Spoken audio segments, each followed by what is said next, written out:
Apple ने Trump की एक ना सुनी और वही किया आज उसे सही लगा। लेकिन अब एप्पल ने भारत में ऐसा कमाल करके दिखाया है जिससे डोनाल्ड ट्रंप को जोरदार झटका लगा है। इस आईफोन 17 लॉन्च हुआ है इंडिया में और ऐसा धड़ाधड़ बिक रहा है कि कह रहे हैं रिकॉर्ड सेल हो रही है और हर तरफ ये चल रहा है इस वक्त। एप्पल ने अपनी जो मैन्युफैक्चरिंग है, फोन मैन्युफैक्चरिंग इंडिया में 20% 20% इंक्रीज कर दिया और उसके लिए वर्कर्स ऐड हुए हैं। इंडिया के अंदर मैसिव जॉब्स क्रिएट हो रही हैं, वो लोग जो टेक फर्म्स में काम करते हैं।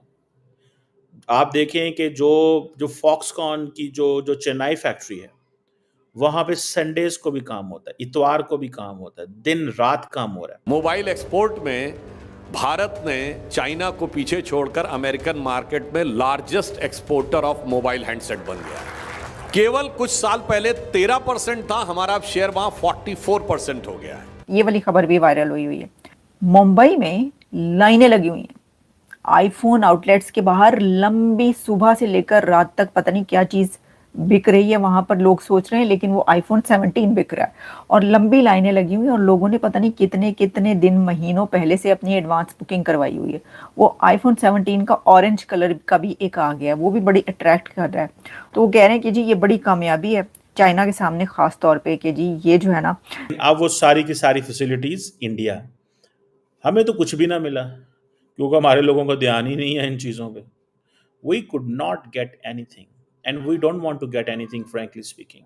हमें इन चीज़ों से गर्ज ही कोई नहीं है, कौन किधर क्या कर रहा है, कौन क्या है, मतलब हमारा ये इशू ही नहीं है फ्रैंकली स्पीकिंग, क्योंकि हमारे लोगों को परवाह ही नहीं है। हम वो बिज़नेस चाहते ही नहीं है, हम कारोबार हमारी प्रायोरिटी नहीं है। और हम क्यों कारोबार की वही अहमियत दें भाई, सीधी सी बात है। हम क्यों कारोबार को अहमियत दें? हमें ज़रूरत ही कोई नहीं है कारोबार करने की। कारोबार वो करते हैं जिन्होंने तरक्की करनी हो। इंडियंस देखें वो कारोबार कर रहे हैं ना, चाइनीज़ देखें कारोबार कर रहे हैं ना। अभी मार्च से लेके अभी तक 6 कार्गो फ्लाइट्स उड़ी हैं, 100 टन की कैपेसिटी थी एक फ्लाइट की, और आईफोन धड़ाधड़ इंडिया से उड़ रहे हैं। आईफोन धड़ाधड़ इंडिया से उड़ रहे हैं, धड़ाधड़। और वो जा किधर रहे हैं? अमेरिका। 15 लाख फ़ोन वो लेके गए हैं, और वो इसलिए कि उन्होंने सारी की सारी सप्लाई चेन जो है उसको मेंटेन करना है।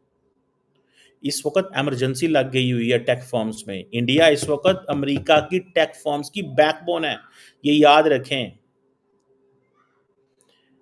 इंडिया बैकबोन साबित हुई है। सो इंडिया जो इंटरनेशनल, अब देखें बच गए हैं ना ये सारे। सो इसीलिए अमेरिकन मैन्युफैक्चरर जो है वो उस मुल्क में जाता है जहां पे अमेरिका के ताल्लुकात जो हैं वो ज़्यादा अच्छे होते हैं। उस मुल्क में जाता है जहां पे अमेरिकन बिजनेसमैन उस मुल्क में जाते हैं जहां पे ताल्लुकात ज़्यादा अच्छे होते हैं। आप बात समझ रहे हैं? इसको थोड़ा सा स्टडी करना होगा कि किस तरह उन्होंने अपनी सारी की सारी जो अप्रोच है वो लड़ा दी है। उन्होंने अपनी किस तरह अप्रोच जो है वो लड़ाई है। हमारे पास क्या है, ना गैस है, ना पानी है, ना इलेक्ट्रिसिटी है। हम इन्हीं चक्रों में ही उलझे हुए हैं, हमको इन्हीं चीज़ों में उलझा के रखा हुआ है। पीछे ये जो कर रहे हैं, मगर कम से कम आवाम को तो देखो, हाँ खड़े, हमको कुछ पता ही नहीं है कौन सी कंपनी आएगी, कोई नहीं आएगी। इंडिया को हम कह रहे हैं, इंडिया हम खाली वाघा बॉर्डर पे गार्ड ऊँची ऊँची टांगे उछाल लेते हैं। ये तरक्की भारत इस वक्त एक जो आप कह सकते हैं सप्लाई चेन्स हैं उसके लिए एक बहुत बड़ी मार्केट बन चुका है। एक ऐसी मार्केट भारत बन चुका है, एक ऐसी इकोनॉमी कि जहां पर जब ऐसा कोई मुश्किल वक्त आएगा, ऐसी कोई इमरजेंसी की सिचुएशन आएगी, ऐसा कोई अलर्ट होगा इकोनॉमी पर या बिजनेस पर, तो दुनिया भर की कंपनीज भागेंगी भारत की तरफ कि हमें इतने देर के अंदर या एक रात के अंदर इतने आईफोन्स चाहिए, हमें इतने सेमीकंडक्टर्स चाहिए, हमें इतनी चिप्स चाहिए, इतने घंटों के अंदर हमारे चार्टर्ड जेट्स आ रहे हैं, आप हमें प्रोवाइड करें। और भारत ने यूँ चुटकी बजाते में प्रोवाइड करने हैं 600 टन आईफोन्स। आप देखें 6 आवर्स के अंदर जो है वो उन्होंने, और चंद रातों के अंदर वो प्रोवाइड करना चुटकी बजाने का ही काम है। तो सप्लाई चेन जो है दुनिया की, उसका हब इंडिया बन चुका है। मोदी हुकूमत ने ये जो काम कर दिखाया है, ये बहुत बड़ा काम है, मैं समझती हूँ। अब देखें वो चाइना भी जा सकते थे। चाइना कैसे जाते मुझे बताएं? चाइना के साथ तो जो है वो एक मुसीबत पड़ी हुई है। वो तो स्टैंड ऑफ इस वक्त अमेरिका और चाइना की लड़ाई इस वक्त हो चुकी है शदीद किस्म की। अच्छा, तो उसकी जी जीरो इम्पोर्टेंस है और बिल्कुल किसी को कोई फर्क नहीं पड़ता कि आप जो मर्जी रोना गाना करिए कि जी हमारी बात तो सुनी नहीं, हमसे तो बात ही नहीं की गई, हमें तो बताया ही नहीं गया। इसकी रीजन यही है जो मैंने आपको पहले कहा कि आपकी इम्पोर्टेंस जो है वो जीरो हो चुकी है और इसी वजह से जगह जगह आपके ऊपर लोग हंस रहे हैं, लेकिन आपको अपनी पॉलिसीज ठीक ना करने की आपने शायद कसम खाई है कहीं, इसी वजह से आप ये सब कुछ नहीं कर रहे। तो इंडिया को ट्रांसफर करेगा यूएस, उसके ऊपर भी पाकिस्तान ने अपना कंसर्न शो किया है, लेकिन उससे क्या फर्क पड़ता है? मतलब कोई बात सुनेगा, कोई बात देखेगा, क्या उस की कुछ वैल्यू है वो कंसर्न शो करने की? कोई मुझे ये बता दे, जो कि मुझे तो नहीं लगता कि उसकी कोई वैल्यू है या कोई बात आपकी सुनेगा या आपको कोई इस काबिल समझेगा कि आप की बात के ऊपर रिएक्ट किया जाए, या इवन आपको मेरे ख्याल है ज्यादा से ज्यादा इंडियन मीडिया आपके ऊपर 2-4 शोज कर लेगा कि आपने ये कहा है वो कहा है, उसकी कोई वैल्यू नहीं। लेकिन अमेरिका तो मुझे नहीं लगता कि आपकी इस बात को सुनेगा या अमेरिका आपकी इस बात के ऊपर किसी किस्म का रिएक्शन देगा, इसलिए कि आप तो वहां पर जाते हैं सिर्फ पैसा मांगने, आप तो वहां पे जाते हैं सिर्फ डॉलर के लिए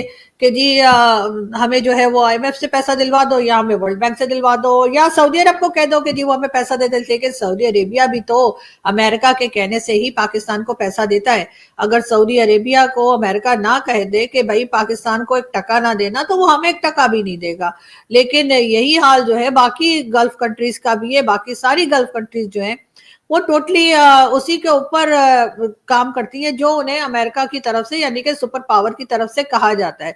जिस चीज़ को हमें फोकस करना है वो ये है कि हमें जो चाइना से इन्वेस्टमेंट आती है उस पर बड़ा केयरफुल होने की ज़रूरत है। So they are not letting the Chinese investment to come into India at every cost. ये ज़रा इस पॉइंट को समझिएगा। They are not going to let the Chinese investment come in India at any cost. उन्होंने जी आ जाए, वो जब मर्जी वो आना चाहते हैं तो आ जाए, हम वो जिसे कहते हैं ना वो चीज़ नहीं होने देंगे। हमारे पास तो चाइनीज इन्वेस्टमेंट आ गई, लेकिन सवाल ये पैदा होता है फिर हमने उस इन्वेस्टमेंट का किया क्या? इन्वेस्टमेंट आ गई लेकिन हमने उस इन्वेस्टमेंट का किया क्या? कुछ भी नहीं कर सके सर जी, हम उस इन्वेस्टमेंट का कुछ भी नहीं कर सके। सो मुझे ये लगता है कि ये जो चीज़ पाकिस्तान को करनी चाहिए, ये इंडिया मॉडल अडॉप्ट करना चाहिए। और इंडिया मॉडल ये है कि बैकबोन बने टेक कंपनीज़ की, दुनिया के टेक कंपनीज़ की, उनको पाकिस्तान में उनका रुख मोड़ें। वो यहाँ पे अगर रुख, और उसके लिए अपने लोगों को तैयार करें भाई साहब, अपने लोगों को तैयार करें। अगर आप तैयार नहीं करते अपने लोगों को, तो then it is going to be very very difficult.